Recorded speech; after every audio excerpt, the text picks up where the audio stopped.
All right, let's just continue on with the Emergencies Act, because that is something you came on a few weeks ago to talk about, some of the developments, some of the interesting back and forth you had with the Deputy Prime Minister, the Finance Minister, Chrystia Freeland, in committee. And we really talked about that. But just around Canada Day, something else happened. The government announced that it would be relieving or taking away cabinet confidence and bringing out a whole bunch of documents that might prove interesting in this whole committee investigation into the circumstances surrounding the Emergencies Act.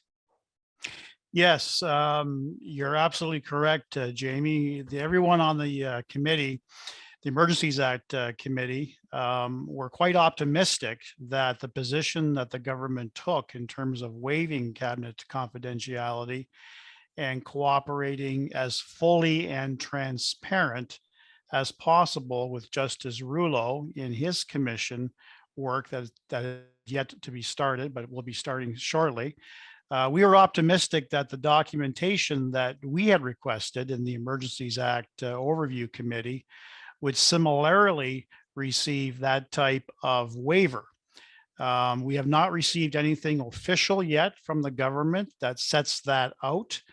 But I can tell you that I'm less than optimistic as I once was last week, because just yesterday we received a notification of several documents, I should say, that were deposited into our portal for our review in relation to a number of orders that we all agreed to as committee members, compelling various departments of the government to release documentation. And unfortunately, I see several redacted pages, several paragraphs all blacked out, several pages completely blacked out.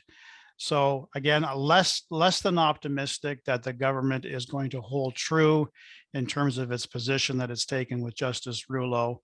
So ultimately, we're going to have to look at alternative means to bring this to the House's attention and get a ruling compelling the government to be as transparent as they're supposed to be. So let me get this straight. So the government made this big fanfare that they're going to produce all the documents that the committee wanted to see, well, the opposition members wanted to see anyway.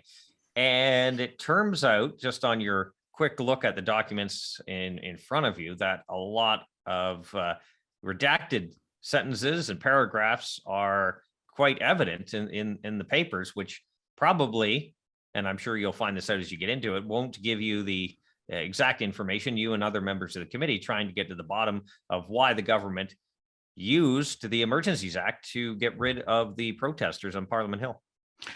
Absolutely.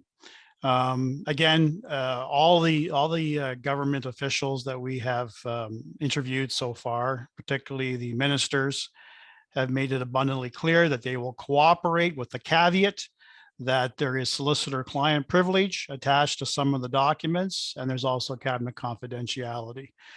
Again, I was somewhat optimistic last week, given its position with Justice Rouleau. Unfortunately, they're not following through on their stated path of open and accountable government. I know that Justin Trudeau made that abundantly clear in 2015 that this would be the most open and transparent government this country has ever seen. And as you know, Jamie, you've been a member of Parliament for a significant number of years, and this is nothing new to this particular Liberal government in terms of not being transparent with the documentation they release to committees. And they can't even be transparent about the reasons for the Emergencies Act. We also heard it was public safety, then it was economic, and the list just kept changing. Just what would stick to the wall here on that's the right. It's a changing narrative with every sort of justification that has been debunked, and there have been several justifications that have been debunked and disproven over the course of several months. It always appears that the goalposts continue to keep moving down the proverbial football field, and they look at alternative ways to justify this.